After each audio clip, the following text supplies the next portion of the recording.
तो environmental pollution topic के part 3 में आपका स्वागत है। पहला क्वेश्चन आपके सामने। The non biotic pollutant in underground water is. नाम से ही पता चल जाए आपको नॉन बायोटिक बताना है, बायोटिक नहीं। तो ऑप्शन अगर देखो आप चारों में से तो सीधे पता चलेगा कि सर बैक्टीरिया, एल्गी, वायरस ये सब के सब क्या है, बायोटिक कंपोनेंट है। तो बचा क्या? Arsenic is non biotic pollutant in underground water. ठीक है। तो WHO ने ये बोला कि most serious inorganic contamination in drinking water on whole world wide basis क्या क्या है? आर्सेनिक। ठीक है। तो the metalloid arsenic can occur naturally in ground water is seen most frequently in Asia. कहाँ कहाँ पे? चाइना, इंडिया, बांग्लादेश, इन सब जगहों पे।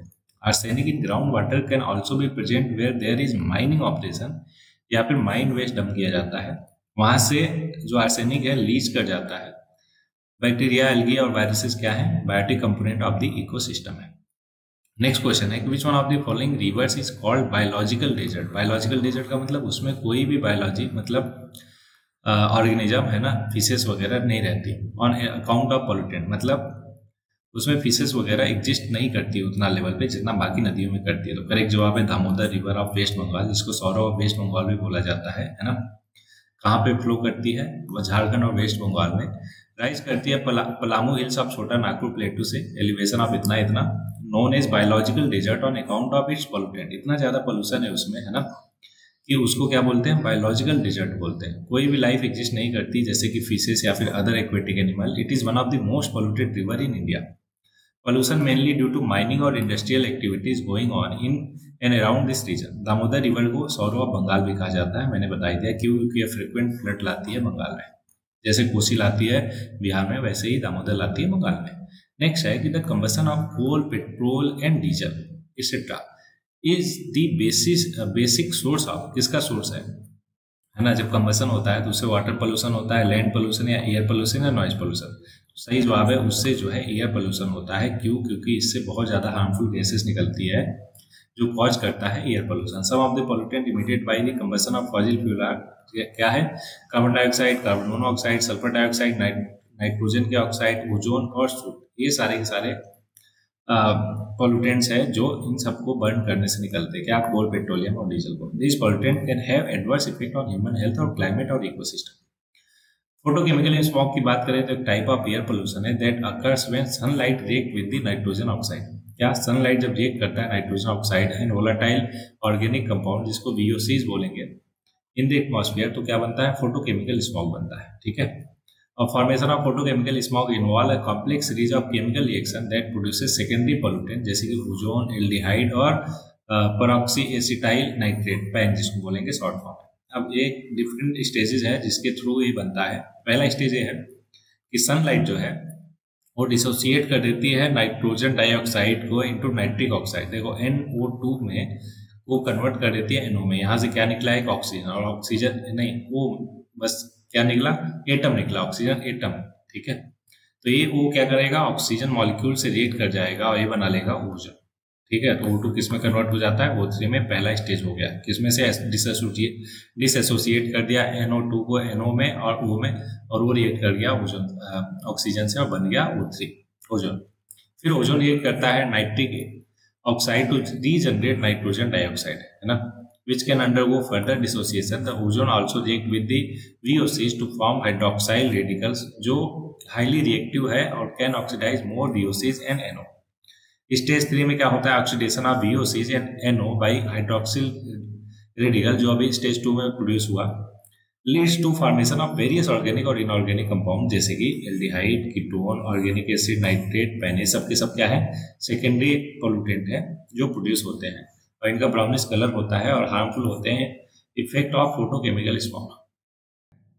नेक्स्ट क्वेश्चन पे आगे बढ़ते हैं। बोला विच one of the following is an air pollutant gas and is released by burning fossil fuel. Hydrogen नहीं, नाइट्रोजन नहीं, ऑक्सीजन नहीं, सल्फर डाइऑक्साइड बिल्कुल सही है। फॉसिल फ्यूल के बर्न करने से सबसे ज्यादा कौन सी गैस निकलती है? सबसे ज्यादा पोल्यूटेंट गैस कौन सी है? सल्फर डाइऑक्साइड गैस है। ठीक है। एक्सप्लेनेशन है कि ये रिलीज होता है जो फॉसिल फ्यूल जैसे कि कोल, ऑयल या फिर गैसेस को बर्न किया जाता है। It is one of the main cause of acid rain. Acid rain में क्या होता है? Sulphur dioxide, nitrogen oxide, right, which harms plant, animals और building. Sulphur dioxide is also contribute to air pollution और respiratory problem होता है इससे human being में और अदर लिविंग बीइंग में। हाइड्रोजन, नाइट्रोजन, ऑक्सीजन क्या है?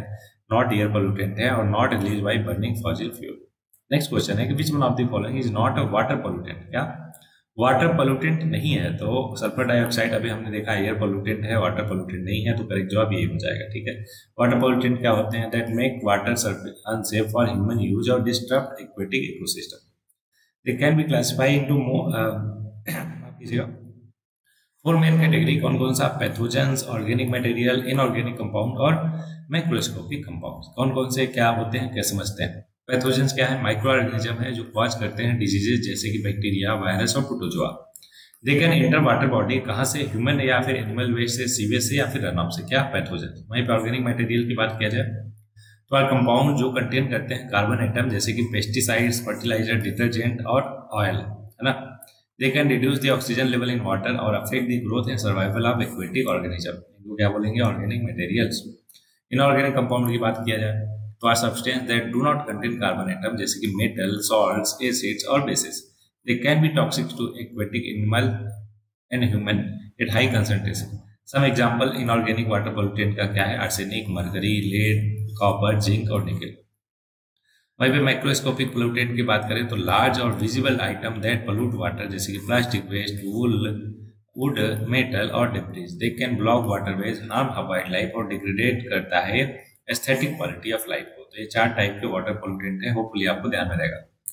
वर्ल्ड वाटर डे सेलिब्रेट किया जाता है 22 मार्च को। ध्यान में रखना है, ये पूरा का पूरा डेट मैं आपको प्रोवाइड कर देता हूँ एक साथ।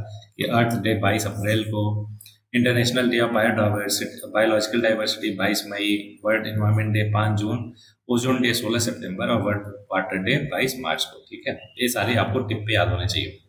विच one of the following sources of renewable energy has the greatest potential in India? क्या रिन्यूएबल एनर्जी है और ग्रेटेस्ट पोटेंशियल है? तो चारों में से कौन सा करेक्ट जवाब है? सोलर पावर का, है ना।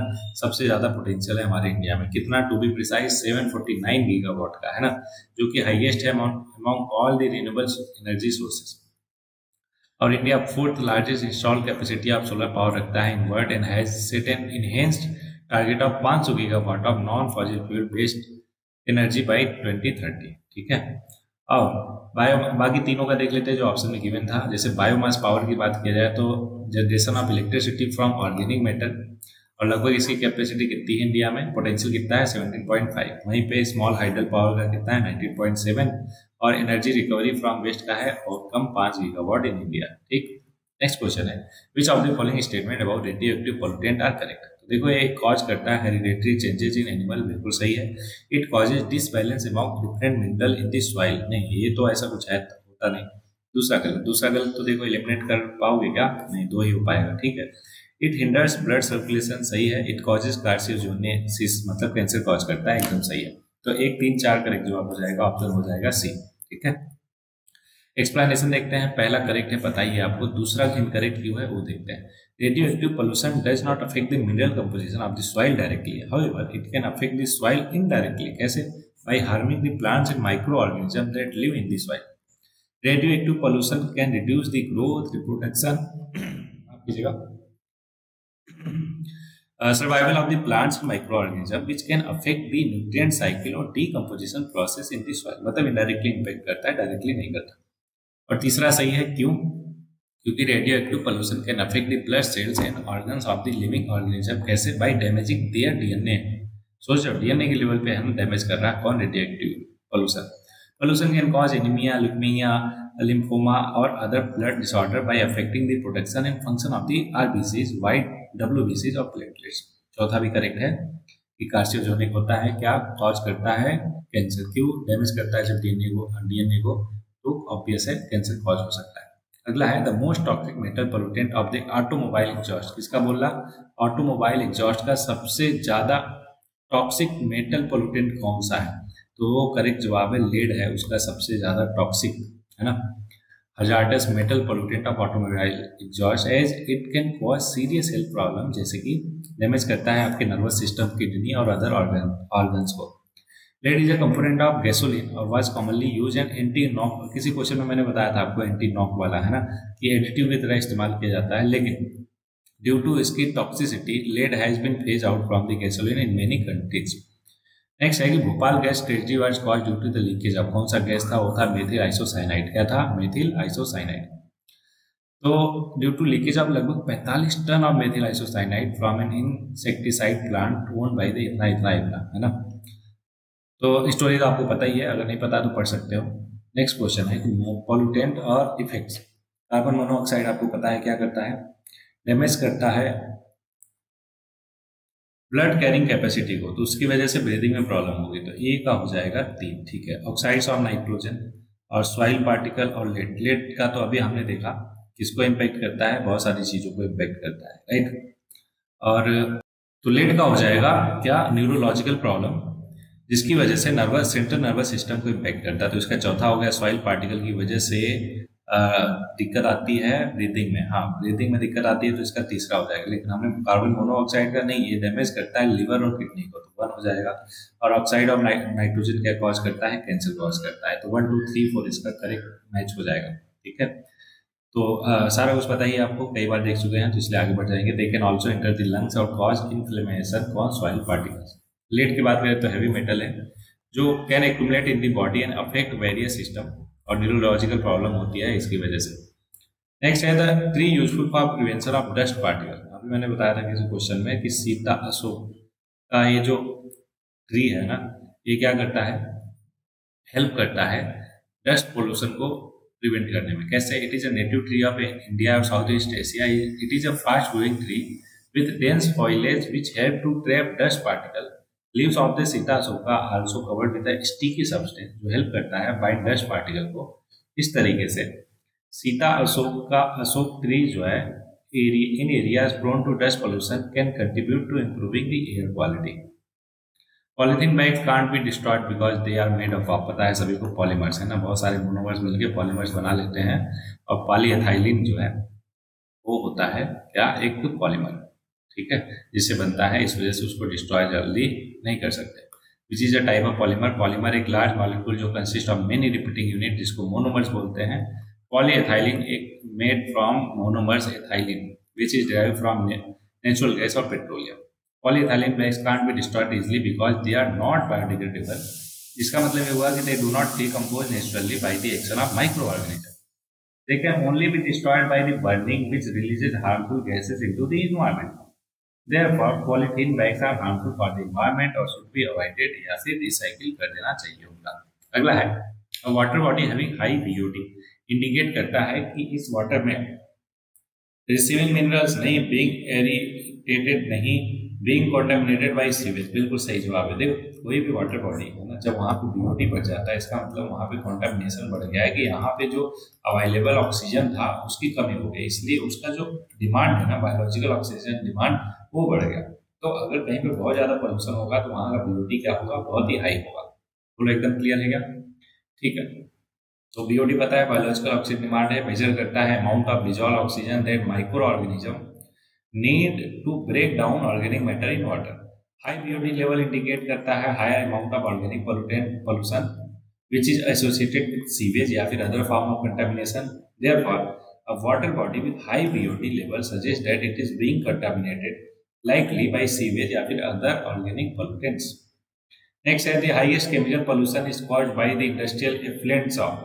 क्या? Highest chemical pollution is caused by the industrial effluents of. सबसे ज्यादा जो केमिकल पोल्यूशन होता है वो होता है लेदर इंडस्ट्री की वजह से। ऐसा क्यों? देखो, it contains a complex mixture of both organic और इनऑर्गेनिक पोल्यूटेंट्स, जैसे कि chlorinated phenols, chromium, azo dyes, lead, mercury, arsenic, polychlorinated biphenyls, formaldehyde, resin, ये सारा कुछ इसमें रहता है। These pollutants can have adverse effect on the environment, साथ में ह्यूमन हेल्थ पे भी। Therefore proper treatment and management of the leather industry waste water is essential, किसके लिए? टू रिड्यूस इट्स टॉक्सिसिटी और इन्वायरमेंटल इम्पैक्ट।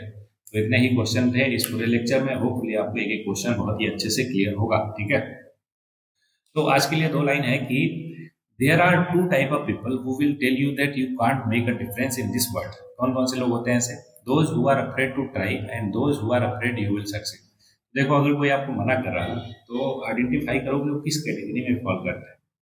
या तो वो लोग होंगे जो आपसे डरते हैं कि भाई ये तो कुछ बड़ा कर लेगा जिंदगी में, है ना, या फिर वो लोग होते हैं जो ट्राई करने से डरते हैं, इसलिए वो आपको भी मना करेंगे कि नहीं नहीं तेरे बस का नहीं है, मत कर, ऐसे कर वैसे कर, है ना।